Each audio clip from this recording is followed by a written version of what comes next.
last night's game was definitely a crazy one with extra innings, Trevor Rogers batting twice, and Gunnar Henderson's 4 RBIs to help the O's get a 10-6 victory against the Rangers. But I'm here in the MASN All Access studios to break down some more MLB Statcast numbers here on Annielytics. So let's take a look at them. I mentioned Henderson's offensive performance, but there's actually 2 righty bats that I want to highlight instead. The first is Ramón Laureano, who went 4 for 6 last night with 3 doubles, contributing to a 500 batting average and 1446 OPS in his last 6 games. You can see here on Laureano's spray chart from last night that he pulled the ball for 3 out of his 4 hits, with the other one going down the middle. This season, the righty has been pulling balls in the air 28.6% of the time. Now that's the most in his entire career and a near 9% increase from last season, and it seems to be working out pretty well for him.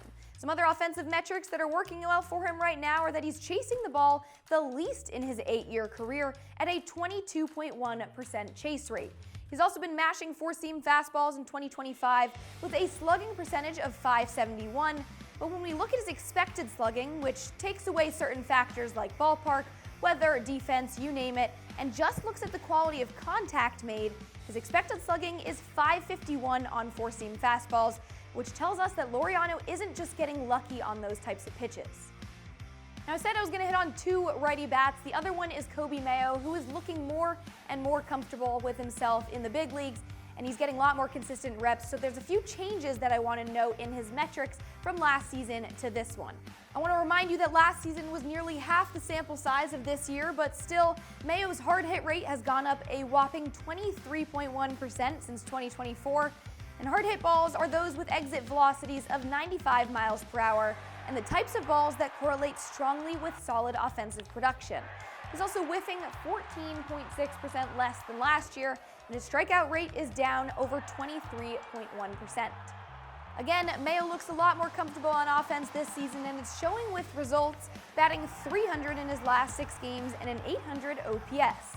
Plus, he's got his first big league homer out of the way, so there's more of that to come.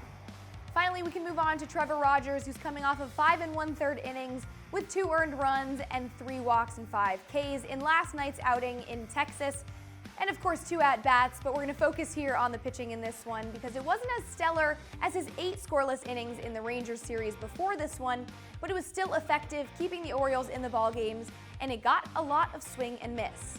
16 total whiffs last night, which was double the whiffs in his 8 innings in that last series with the Rangers.